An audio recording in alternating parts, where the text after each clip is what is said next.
Yes. Back on to our 1 o'clock agenda item, Clint Hibbs. Yes, thank you. I have the opportunity to be in front of you today to be able to kind of present some information. We've been working with the county representatives discussing the potential need for an emergency medical services facility combined with road and bridge facilities. I did send over a presentation, if we're able to pull that up, for you to be able to see. We'll kind of just go through that. What I want to do is share with you a little bit about the road, the travel that we've been on in the design process, kind of how we've gotten to where we're at today and what we're recommending. These are preliminary planning efforts. As designers, I'm an architect with an AE firm, BG Consultants. We really look at trying to understand what is the scope of the project that you might be looking at that could help facilitate the needs of your county and your community and your patrons. So if you look at the next slide, I've identified just a few items. I don't intend to take a significant amount of time because I know most of it will be to provide time for you to ask questions for me to answer. But I do want to go over kind of the project purpose as we understand it, a little bit about the project scope. Scope kind of defines the result of the challenge or the purpose of the project and then the project budget. If we go to the next slide, we'll see that we really want to talk about project purpose. So if you go to the next slide as well, we understand that there's a need at a particular area. This is just a property just north of Peabody, Kansas. Okay, just north of the highway there. We're probably about maybe a quarter to half a mile north of the highway as it runs east-west on the north side of Peabody in this particular location. Now, what we're looking at is a plot of land, and on the south side of this lot, not south of the horizontal tree line, that green space that's in there, but just north of that property that the county may be able to develop on for the needs of the road and bridge facility and the EMS facility. If you go to the next slide, there's a couple of reasons behind the motivation for the county evaluating needs for this. So for example, one is to extend service area response time for EMS, being able to have a localized mobilization opportunities sooner, faster to be able to get out to the community is an important element. Having a permanent road and bridge shop facility that is able to service the equipment that's on that part of the county and to be able to kind of extend its useful life. You'll notice that down beneath the word need for improvements, material and equipment that's kept inside of an enclosed environment outside of the weather tends to last longer, also sustained by good maintenance practices. So something like this can help extend that useful life, but it can also increase operational efficiency through shared resources. So being able to kind of have one construction period rather than having separate buildings, things of that nature are advantageous. We're going to be looking at one facility that is very demarcated between EMS and road and bridge, but that is also sharing the same site, if you will, for that intent and purpose. The other area that has value in this is looking at a low maintenance facility and low maintenance operations, things that are efficient as you look forward to that kind of need. And again, this is to kind of supplement the needs for EMS and for road bridge. The next slide, the project scope. So how do we define that? How do we create a solution to those specific needs? So if you go to the next slide, we've kind of created a master plan. You can see here on the bottom right, we're kind of showing what's in the dark gray is a county facility. It's a rectangular shape there. The areas in white represent areas of potential paved concrete surfacing. There is an area that we'll look at a little bit more here momentarily where we have kind of an outdoor covered area that's like a covered awning, if you will, for equipment, things of that nature. We have gravel, 2 drives accessing to this site to and from. And then you'll notice on the far left there's a vertical rectangular element which is a lateral fill. There is not sewer on site.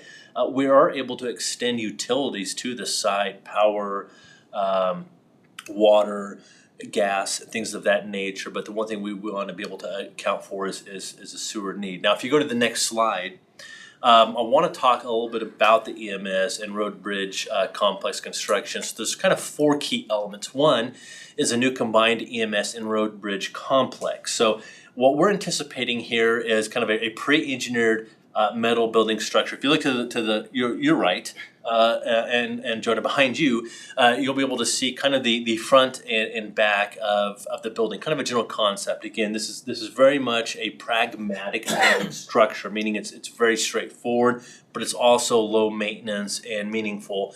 It would have, as we have it planned now, a backup generator and automatic transfer switch. The intent would be that during an emergency event, the EMS would maintain operations as well as road bridge as well.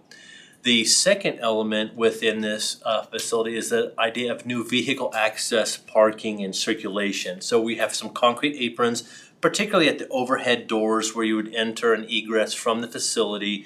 There is also concrete ADA parking, just because it is a public-owned facility. There would be minimal but limited ADA access for employees and if the public were to access the site. And then we have primarily gravel circulation and drives for this particular construction solution.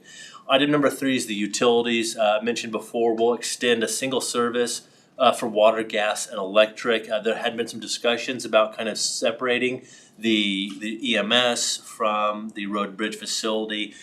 We believe as one complex, depending on how the county wants to manage something like this, one facility utility extension may make the most sense. There would be a new sanitary lateral, sanitary sewer lateral in there. And then number 4 would be site drainage and grading improvements. Basically, grading and drainage such that the water on the site from storm would not interact with or compromise the integrity of your building and your site access around.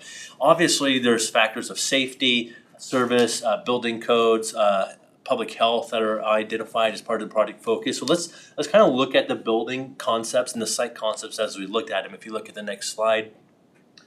This is the proposed site plan. This is just a little bit of a larger view. I'm going to kind of articulate this. So if you look at kind of the top end of the site, there's that existing gravel road on the right side. You have 2 access points that kind of allow circulation around the site. Space for parking. The idea is, again, that near the county facility is kind of split into 2 parts. The north part is actually the road bridge space. The south part is shown as the EMS space. The EMS space is fronts where the ADA markings are at. You would be required to have 1 stall by federal codes on the site.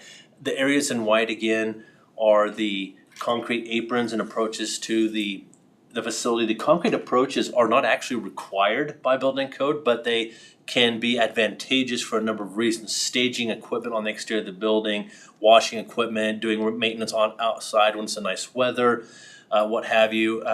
It can also help keep rock debris, gravel debris from getting inside the building to a lesser degree from the vehicles. Again, not a real critical requirement, but something that is advantageous we've seen in a lot of other county facilities.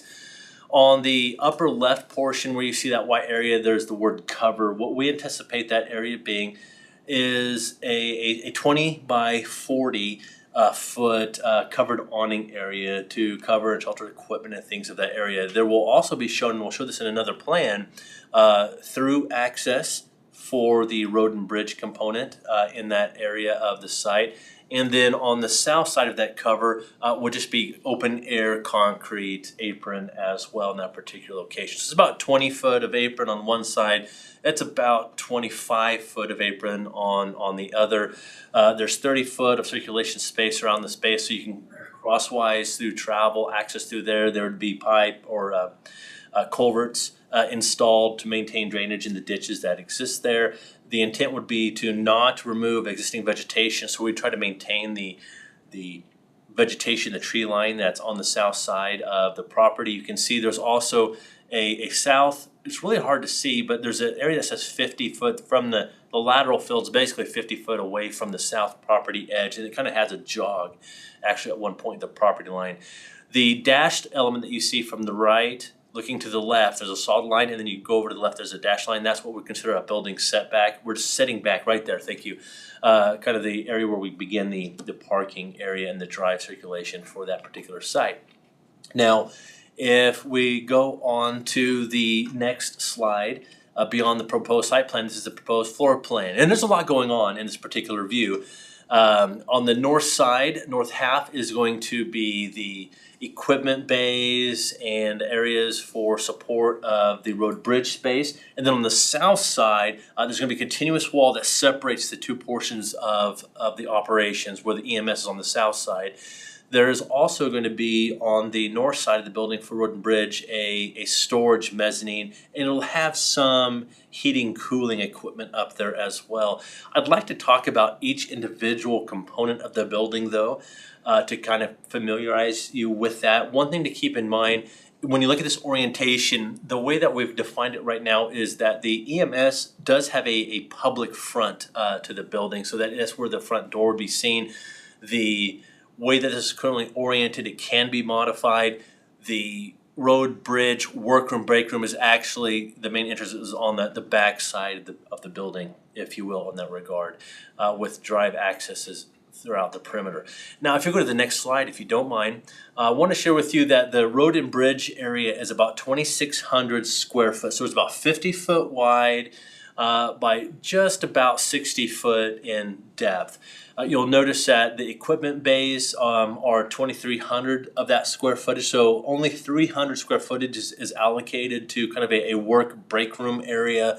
That would have a sink and some cabinetry, countertop, upper cabinets, and then a refrigerator.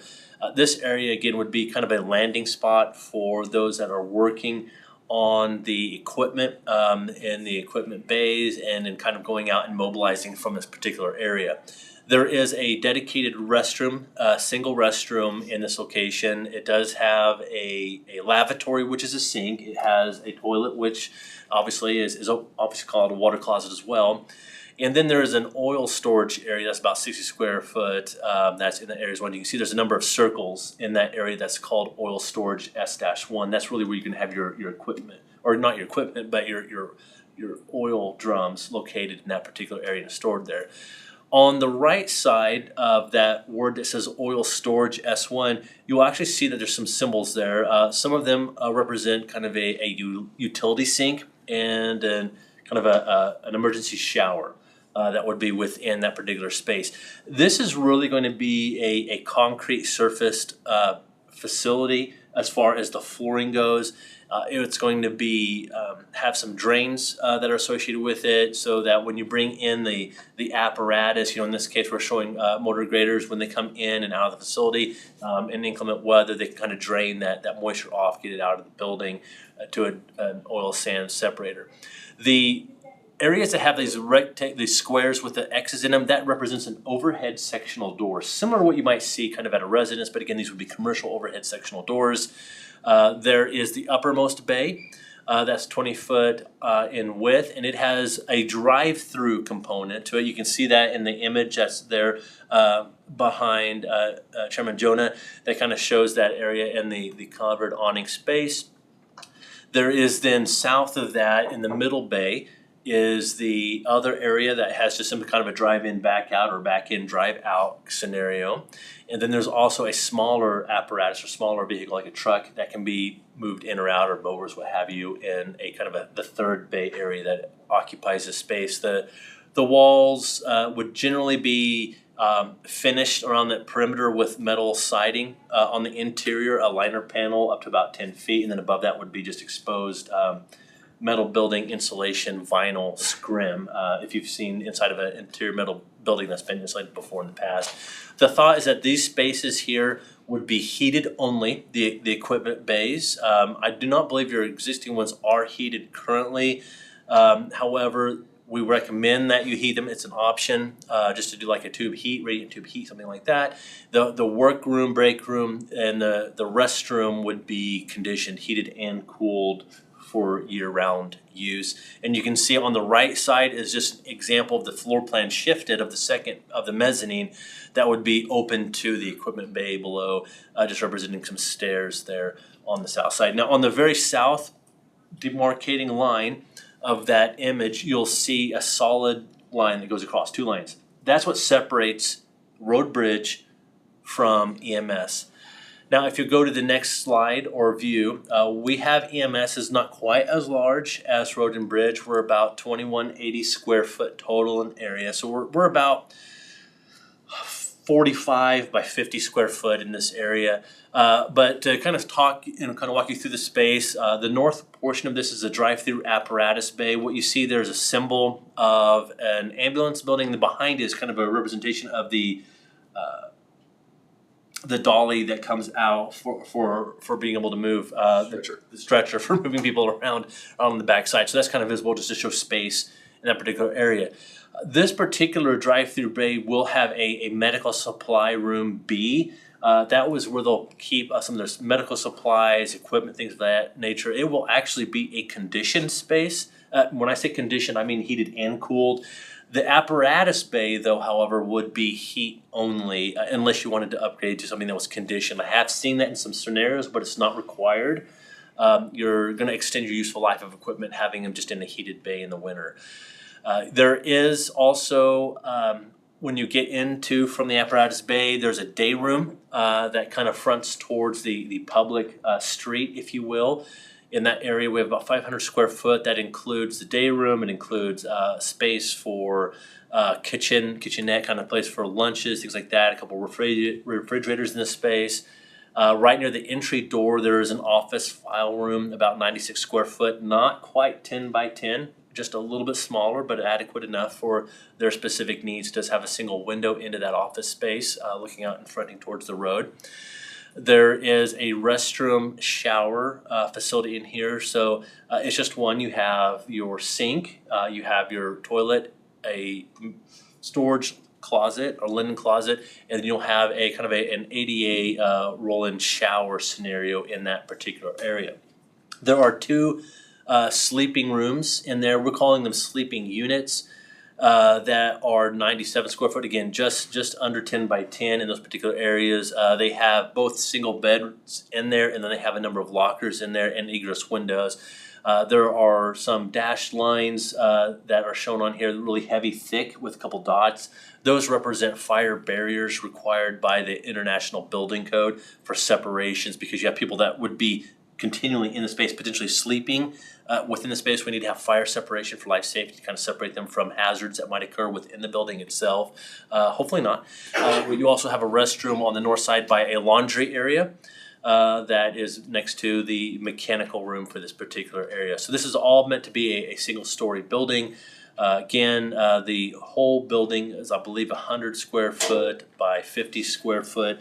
If you go on to the next slide. Oh, and yes, this is perfect. I was going to say one thing is that this space down here, where it is like the EMS space, is meant to have a finished floor in it, meaning like a luxury vinyl tile, like a vinyl tile, something like that. That's not like the squares that you're accustomed to seeing around in commercial application, but something that's more durable, a little bit better for sound and resilience, and just kind of moving around the space. Could be a sealed concrete floor, stained concrete floor too. Just this would be kind of more office finishes, just much like the workroom would be in the north side of the Road Bridge building. If you don't mind going on to the next slide, some of the community impacts. So some of the results and values of this project, one is the enhanced public safety component because of the location of the facility and having the improved needs to be able to mobilize quickly. Obviously, operational and budget efficiency will be important because if you've been in existing facilities, you're going into a new facility, you have lower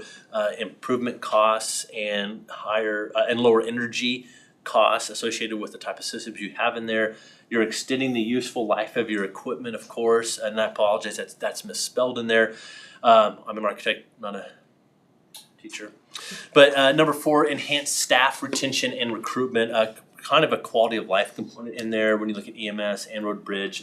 Having suitable places to work is important, so that's the community impact. If you go to the next slide, project budget, what does it all cost? It's difficult to see sometimes what the things would look like in today's market. We have a pretty good idea. We've been doing a lot of these around the state, in particular some in this region. If you look on to the project budget on the next slide, I'm going to kind of break this down for you and kind of answer some questions you may have. Now, I believe I sent, I don't know if you have it in the packet, but there is an itemized detail budget that we've put together for the building and the site improvements and the soft costs. So there's hard costs, soft costs. Hard costs are the actual built things. Soft costs are the things that allow those built hard things to come into play. So the top one is the building itself. We have just at $1.3 million to be able to build the whole building. And this is turnkey, excludes tables and chairs and beds, equipment. The site improvements summary is $322,000. Surveying is a soft cost. So surveying is something where you send a land surveyor out on site. They validate and verify the survey topography. The topography's contours you saw earlier were actually LiDAR. They were just kind of shot from the air. You would want to have a detailed surveyor come on site and to get that quantity information, verify property line edges and things of that nature. So we've allocated what we think that would probably run. Geotechnical services range from $4,500 to $6,500. I think you'd probably be around $5,500, but I'll put $6,000 for geotechnical services. What that is an engineer that goes and bores holes in different areas of the site to validate and verify soil bearing capacities. In a nutshell, they're allowing us to know what kind of foundations need to be designed for the building so that it doesn't settle unwantonly in that regard. It can also have a big impact on the cost of a project. For a financing, I put this in here. This is not a requirement, but if you did have this total project, so if you had the hard cost, the new building plus the site improvements, 6% of that would be about $97,000 over a period of time. Maybe that's 10, 20 years, what have you, that you might have just in financing for that particular project. If you have the funding, that's something that kind of falls off as a value. Architectural and engineering services include civil engineering, structural engineering, mechanical, electrical, plumbing engineering, architectural design, interior design, components of projects, and that goes through all those soft costs through the design of a project and include the values of major metal building structure design as well. We have that as about $103,216. That's based on state of Kansas fee interpolations that are based on OFPM's website.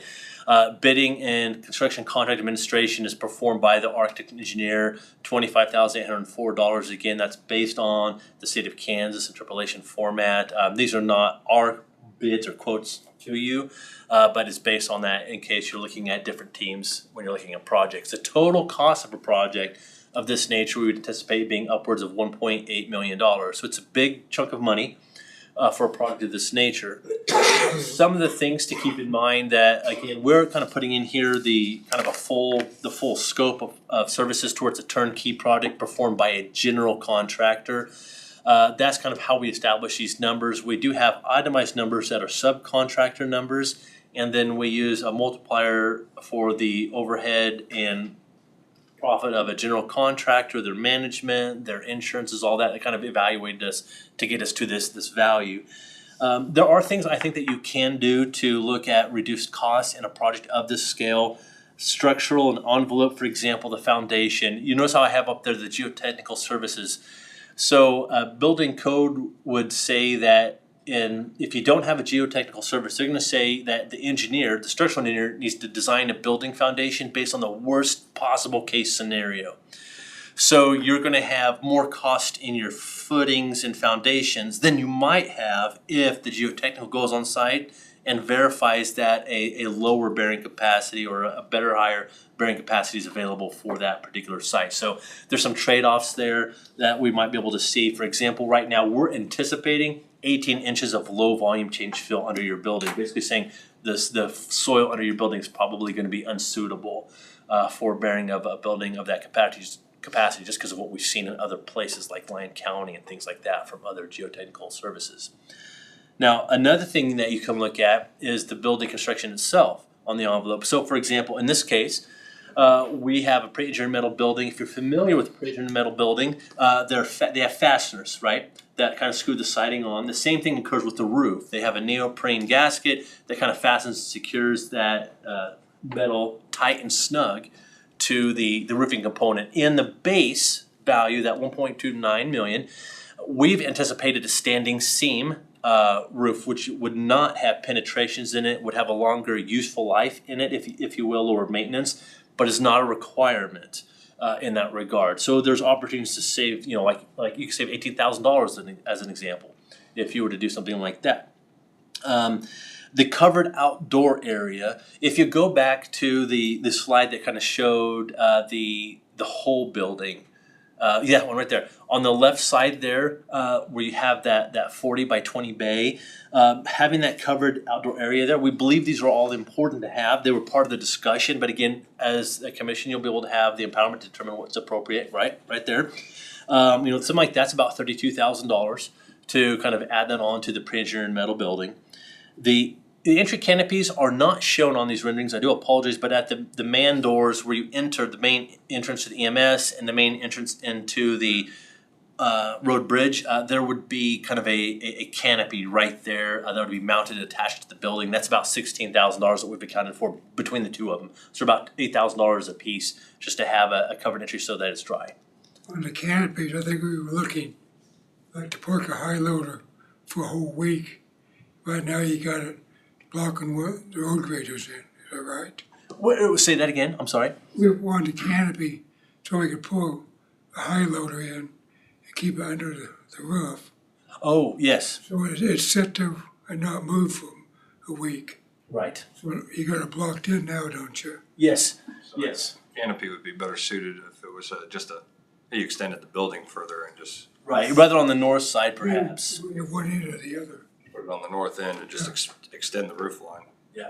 Yeah, because then you could certainly have the same size of, it really is the same size as the apparatus base, but it's just, we have it oriented kind of at a 90. And with that drive-through component, you lose potentially the opportunity of having a fixed piece of equipment there while having other equipment moving in and out. So, but I think that the cost and average, whether you're going from a shed to a gable roof extension, would really be about the same. So you'd be looking about that 33,000 to extend that covered area on there. Great question, Kimberly. Thank you. The other components on there are electrical. There may be opportunities for VE, value engineering on lighting. For example, the quantity of lights in there. We anticipate everything's going to be LED. That's just going to be what you're going to get nowadays. And it's what we would recommend. But the quantity, the amount of that equipment can be something that you can save on. There is in this budget allocated a generator with automatic transfer switch on there. That's around $35,000 that's allocated for this facility. It would power the whole facility. That's in the value that we allocated for the building component of it. You could, if you didn't want to put a generator in right away, you could put in just a transfer switch, a manual transfer switch. That'd be an option too. For plumbing, we have in this, just because it's a commercial project, we had planned copper piping in the building, but you could go with PEX. So you could save several $1,000s going with a PEX project. The trench drains, there's about $19,000 worth of drains in this building. The linear trench drains are kind of more expensive than area circle drains. Again, things you can look at VEing or exploring, but I want you to at least be empowered to understand those. The site components, if you go back to the previous, maybe this one, yes, this one right here, the areas that are shown in white, we will need some of those to meet federal requirements for access. However, you could, and we could, reduce the amount of paving of concrete on the site. That concrete is higher cost per square yard or square foot than the cost of gravel surfacing in the area. So there are some opportunities there.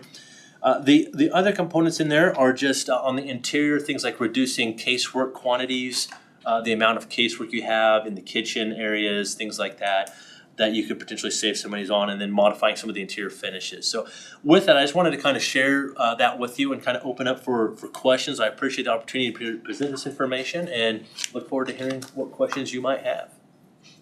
Just on this picture here, I feel that we need a third driveway for the traffic, for the loaded gravel trucks in and out. Mm-hmm. We don't want them driving on the cement, because the cement will break up. Yes.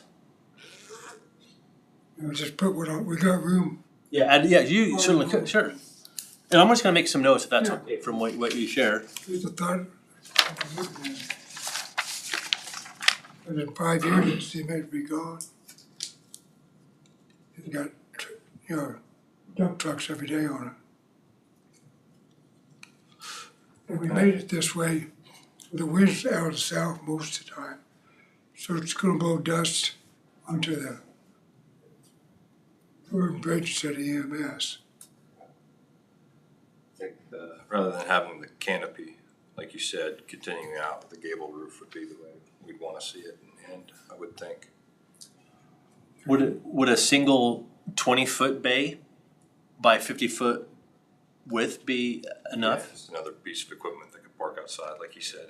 And it wouldn't have to be, I don't know, would that be a post? No, it'd have to be concreted because you're doing a steel frame. So that's a great question. So the flooring would not have to be concrete. What you would want to have concrete is the bearing point. So you would have some footings, just specific Where the columns. where the columns are, but you could leave the rest gravel actually in between that if you'd like. That would keep costs. Yeah. So high-low's gonna leak. Yeah, because you can see here again, we have the cover, we have all that concrete. Exactly what I'm thinking is, you gotta have a membrane base that you can clean up, so. What's our sidewall height? The sidewall height on this, I believe, was 16 feet. 16, 14-foot door. Yeah, there's a 14-foot doors. 16 or 18. I think it's a 16-foot sidewall. The other thing that I noticed was on the EMS side, on the entry. So here, I know this upped the cost, but a hallway that has a door into the office and a door into the living Actual- quarters. And then that door into the living quarters would be access control. So that way, if general public come in, they could come into the office to meet with somebody, but they're not invading the living quarters. Keep the weather out. And yeah, and it also keeps the heating and cooling from dissipating. Absolutely, I think that's a great idea, and it could certainly be added right there, kind of near the office at the entry. It's kind of like a vestibule, but you can even have it visibly separated so that you don't see and observe, that someone's resting because they were out, at Old Dark 30 in the morning trying to do work and stuff like that. I like that idea. And is this, the budget, does it include access control or any of that? This budget does, as far as Like door low hardware, voltage. it does include that component. What it doesn't include though are the other low voltage components. So it includes all the hardware pieces and all that for security and things like that. Like if you have card readers or badges. But it doesn't include the telecom data component in there. This budget would account for rough-ins, for like conduit to run if you have a specific company that you utilize or entity that does your data. We'd be able to plan kind of the rough-ins from entry to supply areas, but we wouldn't actually have the budget of the actual wiring in that piece of the budget. Okay. So Question for Keith. Does it flood down there? I don't think so. I've never been to Peabody and flooded, so. I think this we looked and it wasn't on, and if you don't mind my answering, we did look, it is not on FEMA as a flood zone where we were looking. Now, that being said, one of the things that I identified was in that 300,000 for site work is grading it in some site elevation so that you can have localized flooding that's in a particular area that we want your facility to be above and So railroad crossing gets compromised flooded. by. What do they call that? duct. I will say that we have had some counties that we've worked with where they, like right now, Atchison County, where they're actually doing much of the site work. They're doing a lot of the prepping and moving ground, things like that. For the purpose of this exercise, my intent was to share a general contractor's kind of performing all of those services. So there are things that you may want to do in-house, and that is perfectly fine. When you get to that phase of moving forward, that would just be coordinated in the design process.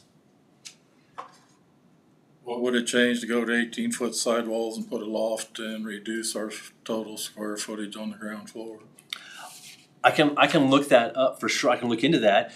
Certainly, adding the elevation of the building isn't going to cost a lot more per square foot. It's going to be pretty minimal because your metal siding. What it takes for the square footage for the ground floor. Yeah, so you're really what you're looking at. The big cost drivers are the finished portions of the square footage. That's kind of what's really driving that. So No, he's What do you want to eliminate? wanting to increase. Well, the bedrooms can go on the loft up above. I mean, you can about cut that area by at least a third. kind of get the footprint a little smaller and kind of go second. Just going 18 foot would give you an extra, instead of it being a low ceiling type loft, it could be a full 8-foot or 9-foot loft. Absolutely. Yeah, you could certainly do that. Absolutely. That's what I'd like to explore before we go much further. If we're looking at cost savings, I think it would change it some. What component, would you like just the sleeping unit components up there, maybe some restrooms, or? Whatever we can put up there and take away from the square footage on the, I've got quite a bit of an area just where the ambulance is sitting from what I see. Which maybe needs to be that adequate, I don't know. So does the board have as a consensus, do you want to explore those options? Because that's, not, we've kind of come, the committee has kind of come to an agreement on what we've asked for. He's gonna So, charge it, so. yeah, so that's what I think that you ought to explore that, Commissioner. I think I don't think I'm asking too much for the little hallway concept. I'm against the loft myself.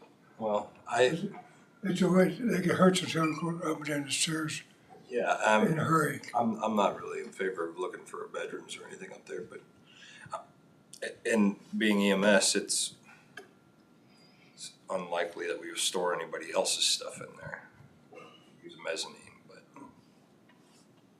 you're always looking for storage. So I'm just saying, but the EMS is kind of a touchy thing where you don't want to have anybody but EMS in there. How difficult is it to put those, just to develop the numbers? So I was just thinking about that as you were talking about it. I think that we could certainly, because of our knowledge of doing similar type work, and especially where we've had kind of that second level component inside of a pre-metal building, I can have our structural engineer kind of put together some kind of comparables with what we've seen with some other cost per square foot for just the structure, if you will, just to get that in place. And I can kind of just shift reduce the main footprint and kind of adjust those numbers. What I'm getting is I can kind of put together kind of you subtract so much cost here, you add so much here, and kind of give you an idea of what that would look like. If you're okay with not having a layout drawn yet for that piece, that would be very easy to do. This piece right here, I can certainly add in the hall vestibule, and that's not an issue at all. Doing the design takes just a little bit more time. It's just time to get that to represent what we'd want it to look like with the multi-option. But at least you can at least see the comparison between them and to see, is it a big is there a savings? Is it a wash? Is it an increase in cost? That would just empower you to be able to know kind of what's the next step and how to move forward. We need the width for the road graders at the other end. Well, yes, yeah. Instead of on the, You not have the square building anymore. We can't really shrink it because of the north end. So you would have to shrink the south part in and then put a second level. It costs money to make corners. And then you gotta have egress. So then you gotta have all that extra cost of getting off the second floor when there's a fire on the first floor. Yep. Both inside and outside. So I really don't see the value in moving stuff upstairs. One thing that was brought up was the idea of the apparatus bay and the EMS, for example, the width of it. We do show that as a 20-foot width. Part of the logistics in that is just simply having a wider door. I believe we are showing a 14-foot wide door. It doesn't need to be, a 14 by 14 door. It could be, a 12 by 14 door. And when you have that overhead door, sectional door next to a man door, it kind of says, well, I'd like to be a 20-foot width. But we could if we remove one of those components, we can kind of modify that, if you will, to give you some flexibility. In this case, we you'll notice on the north side, on the road bridge, we didn't show, the man doors in those bays because the width of those sectional doors. But again, part of this is conversation. And even though this looks very final, we communicate graphically, and this is just one way to communicate the idea and intent so you can kind of see scale and magnitude. So I think there's an opportunity, is what I'm saying, to reduce the footprint slightly, if you so chose, of the EMS component, even in that regard. You sitting at, what's, Your bay spacing in a pre-engineered middle building isn't required to be equal. Like, we don't have to be 20-20-20. We could be, 20-20-18 or something of that nature, saving, Not that we would drop back to 12. you're at 50 by 100? Is that 50 by 100, I believe. that's a pretty standard basic pre-engineered metal building. It is. You start adding in a 54-foot and 105, all of a sudden the cost almost doubles. It's stupid. Okay, now, one thing I will say that on the base spacing, we found that generally if we stay between, like that 20 to 25 foot range, right? And there's a pretty good range to stay at an 8-inch girt in purlin on the building. Basically, it just means your side wall framing and your roof framing is just a little bit smaller. When we get beyond that 25 foot range, depending on the pre-engineered metal building manufacturer, we start bumping up to a 10-inch girt and purlin, and that's just a little bit more cost. Again, we've tried to standardize some of this just to kind of economize on some of that efficiency there, but I really do like the commentary from the commission that's coming in, this idea of taking that 20 by 40 bay, rotating that kind of, maybe exploring, the compaction of that EMS component in there as far as the living space, and adding that, that public separation, so that you do have the ability for the public to come up to the front door and they can step in, but they're not in the living space. Kind of having a secure vestibule, if you will, I think are great ideas. The idea of the third drive too, I think is advantageous in that regard too. So again, that's part of our purpose, is to, in this presentation, we've kind of culminated what the committee kind of brought together, but we wanted to present enough information so that you'd be empowered to have some feedback, so that we could kind of do that cleanup, that revision, and then kind of package this for you. And get that out to you. And I should mention too, I didn't mention it, but the opinion of cost difference for kind of a compacted footprint and that second level living condition is kind of what I'm kind of getting at this point. Recommendations. My building at home is on 30-foot division, which required more purlins to support the roof load over the main. Over the main area, Iron, with only extra cost to go wider, which allows us to park two trucks side by side in that at the same time. And that can be a great advantage to having with those different types of spacing. In these cases, we kind of looked at it as just kind of each bay is kind of dedicated, but you can, if you kind of extend those bays, you have the opportunity to kind of capture, like we said, kind of two vehicles. It's very, especially when you talk about POVs well, that's not a personal occupied vehicle. That's a public vehicle right there, that truck. But you could have multiple trucks side by side. The larger equipment becomes a little bit more challenging in that regard. But again, we're hoping this gives you some information to be able to chew on and to kind of think about in the process. One of the things that I do want to emphasize is that in a process like this, a project, you can. I've visited with our team. I don't know what other teams can do, but in 6 weeks, once you have the final layout figured out, what you're at, in 6 weeks, documents could be out to bidders for the evaluation. That usually is a 30-day process. So again, that's kind of a 2.5 months is kind of what you look at before you receive bids from a time that you would start moving forward on a project like this.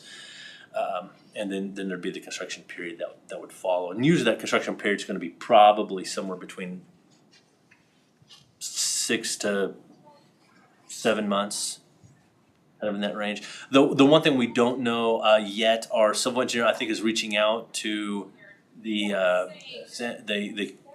county engineer that deals with the lateral field, stuff like that. It's just the process of getting all those squared away, the permits squared away for this type of application, but everything else should be able to move once you make a decision to move forward at what time that is.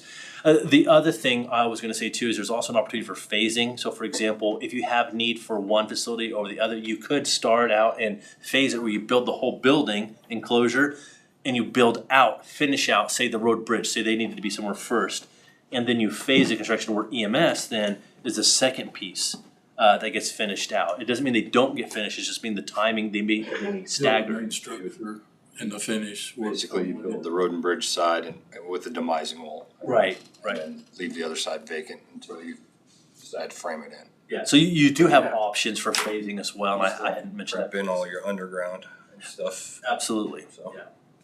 Yeah, getting that underground prepping, the plumbing and things like that's really important, but again, that's something that we have seen as well. The only caveat that we see is that when you phase, costs go up over time, but again, sometimes the logistics is, you have to phase sometimes, and so we understand that and can help facilitate those options. Or if you want to do EMS first and then road bridge next, you could do it in that order too if you wanted. I ain't heard from you. I ain't heard from him. Well, I'm letting him do his presentation, then we need to talk about money. Okay. I mean, how much are we going to be able to put down on a project like this, and what can we cash flow for debt service out of EMS? Because I mean, you know, those are things that we need to decide, how much can we actually afford that we can service? Because we know we're gonna have to finance. There's no doubt about that. And, you know, are you gonna go out for, I don't know if you can get 20-year lease purchase. As we did on the transfer station, but. That's an over obligation. Yeah. It's just praying for the end to come. How much are we gonna be able to put down on it, and then, you know, how much can out of the EMS budget can be applied for debt service, because, you know, you got another ambulance to replace soon and all his equipment updates. I mean, to me, it appears, yeah, we need some of those numbers. We also need to know, okay, what can we afford? You're on the building committee, so. I mean, and I'm like Ken, I mean, I went through this exercise and this is a beautiful building and could last the county for 75 years, but like Ken, we've got to figure out how to pay for it.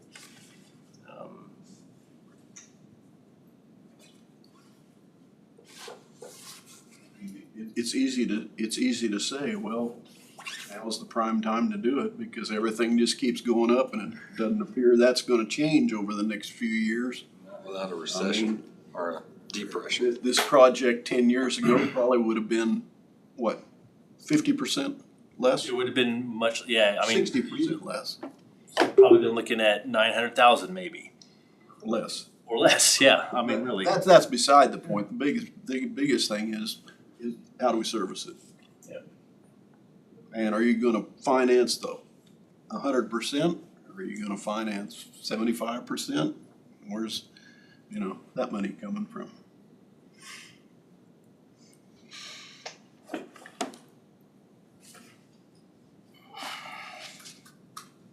You know, I would hope we could get a better rate than the 6%, but Yeah. you don't know until you go out. It's gonna be a little longer term financing, so that 6% may be very relevant. 4 1/4 would be probably tops at this point, in my opinion, from what I see. You don't know until you go out for it. But that's the best we could get, I think. Yeah. We have some budget line items, but they're not anywhere near this dollar. Well, no, not to pay cash. When we did the lease purchase for the transfer station, we did utilize a financial advisor for that, because there are additional steps that had to be done because of the amount. And so that would be what we would potentially have to. Would this fall under that? Yes, and so, you know, that 6%, by the time you figure in that financial advisor and those services, is probably about right. APR might be a little higher even. Does economic grant money play into getting anything that would help pay for this? I'm not aware of any grants at the moment, but Can't bank on them either. Denied. Is there anything that you need, Clint to do? I don't think so. I mean, we could do this or we could do that. Just it's gonna move the dollar up or down just a little, but the bulk of it there, I mean, you're looking 1.5 to 2 million. No matter how much cutting you do or how much this or that. So Yeah. I think that aspect, we just gotta solve this question that they just brought up, so. And I mean, I would hope that, I know these are estimates, but I would hope that we could get this done for We could pull it down. There's, like you said, less than, the VE options. yeah. But the bottom line is, irregardless whether it's 1.8 million or if it's 1.5 million or if it's 1 million, we still have to, 1 million, you're gonna still have to. we still have to figure out how to pay for it. Yeah, if it was 250,000, I think we had it covered. Yeah, we could, I do that, and we can go get some Connex and get some sheet metal and strap it together, and but I don't think that's a long-term solution for the county, so. I think the financing in itself is gonna determine what we can actually spend. Of course, if we got Connex buildings, we'd have to get a special exemption, There's that because loop. you're only allowed one in that Only allowed one on. rural residential. Yeah. You can get a special exemption, you get two, but Yeah. if you're R1. Striking a nerve here. We're gonna hold on. Yeah, we better move on. Let's, The loophole. All right. Yeah. No. I think, Clint, I appreciate all this. This is great. I mean, you're right though. Without the pictures, it's hard to have a conversation. Nobody envisions the same thing until you put it on paper. So I think. Do we need to move forward? I think we need to have another discussion probably on financing, and then we could probably be more comfortable. Right. I don't know that we need anything else from Clint right now. Do you want me to go ahead and do some of those updates we talked about and the budget values and kind of get those? What's it gonna cost me? That won't cost you anything for me to make those changes. Okay. That's kind of cleaning up Okay. the deliverables, if you will. Okay. No, I'm fine with that. Okay. Thank you very much, Commissioner. Really appreciate your time and your availability. Thank you. Thank you, Clint. thank you, Clint. Oh, Thank You you may for keep those. either the good news or the bad news, whichever. Yes. No, and I understand there's a lot of constant things, and just so you know, understand the numbers, I'm not a contractor. This is just what we're seeing from things that have been recent projects. So what I'm hoping is that I'm not the low bidder on these estimates. What I'm meaning is I hope there's savings out there that you'd see from a you gotta company. prepare for, or it could be this bad. Absolutely. Thank you. Tina, have we surveyed that? Sorry? Did we survey that when we bought it? Yes, the boundaries. We did not do the topographical.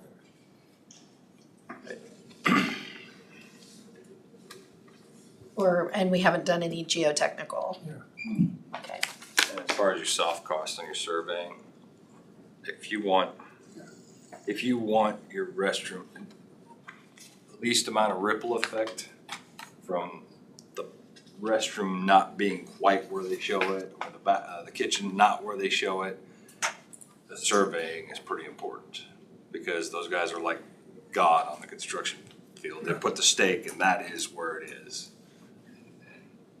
So, I know he says it's a soft cost, but it really brings this is what you agreed to, this is what you're gonna get. The surveyors make that happen. Especially when it comes to MEP.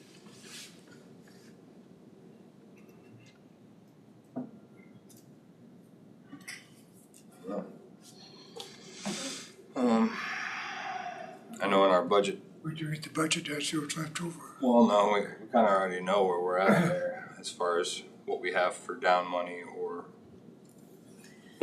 We can do a agenda item to discuss that further and to get pull that information together, and it probably won't be next Monday, but maybe the next week. I can also get a hold of David Arterberry and get his feedback on what that might look like. He's typically been the one that's helped us with those, with our geo bonds and with our long-term lease purchase things, so. If you would like. Okay. We are limited on what kind of financing we can do, and if it's over a certain dollar amount, we have additional steps that we have to do as a county, so.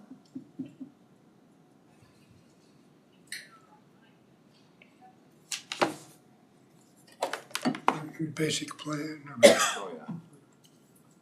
all headed in the same direction. Can find some money, we'll be all set. What about, is there any, do they even offer like a soft interest? Like this is where you'd probably be for the scope of a project? Like if you go ask the bank for a. Oh, just a regular interest rate, we're not gonna a go- lease, because a lease purchase rate is figured totally different than when you walk into the bank and said, I need a line of credit.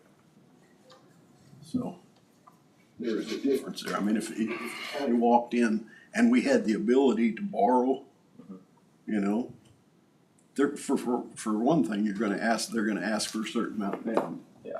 There is no 100% financing. Right. That rate would be in range. Okay. And it might not even be fixed. So we don't need to It really. might go- be fixed for 3 to 5 years. 3 to 5 years. And then, That's very. He'll be able to give you an idea, I Okay. think, of the trends. Very good. That makes sense. That's been my experience in the past.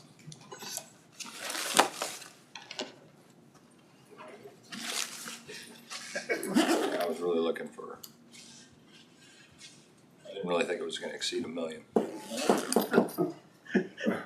We're for another 200,000, we could separate the buildings. Yeah, I know, cause you gotta, Don't let us wait, overpriced.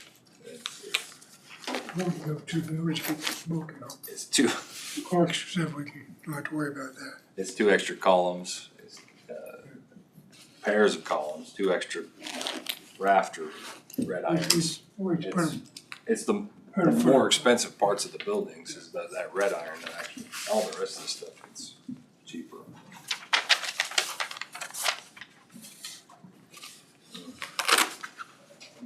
No, I think it's, but then it's double well, we, the meters and the Yeah.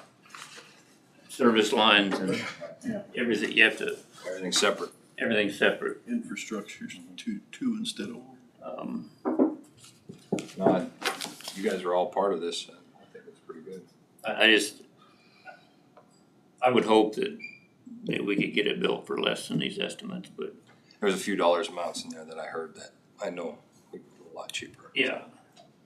And to in his defense, he's basing it, he's given us almost a worst case scenario. Well, it's just the generator thing itself was, yeah, I suppose if you were going off a 400 or 600 amp service, but there's no reason why this building can't have a 200 amp service. No, we don't need it. like us light bulbs. So, Original. yeah, there's a few things in there that are, It's designed as a commercial building when it could be designed, I guess, engineered as more of a residential structure. There's not a whole lot of difference, but you can build it, I think, I think we can get down to around closer to Get the, $300 still instead of the $1,000 one. I can get closer to the $1 million mark, but Based on what your debt service capacity is. yeah. And then the question is, do you do it as a design build and ask, give somebody this rough layout and say, you do the design, you do the engineering, rather than pay somebody else to engineer and say, you build it. I mean, One thing to keep in mind, the information that I got back when I was doing some initial discussions was, just make sure that we do the surveying and the elevations. So, Yeah. and so as long as you do that, I think you would probably be good with potentially doing a design bid. And that's, on this one, that's probably a route that's more likely. I mean, that's the So outside. that area is a flat, It's- it's fairly low. It's not rocket science. Elevating the pad that it sits on will be one of a very key thing. Determining the contractors that I talked to said that determining, that what they like is if the architect helps with determining the footings that are required. And then after that, it's a lot easier. And that geotechnical survey tells you that. Or you just hire the excavator, you dig out 4 feet, you bring 4 feet of screedings back in, and you're good to go. Until you find an 8-foot basement foundation for Yeah. a house that sits right under it. Yeah, then you're paying for If some it's under flowable that. fill.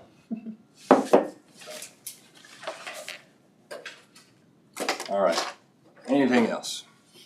David Hardware. Yep. You can check. I'll check into that. All right, motion to adjourn. Second. Second, all those in favor? Aye. Aye. 5-0. All right, Charlie. Tom smiled.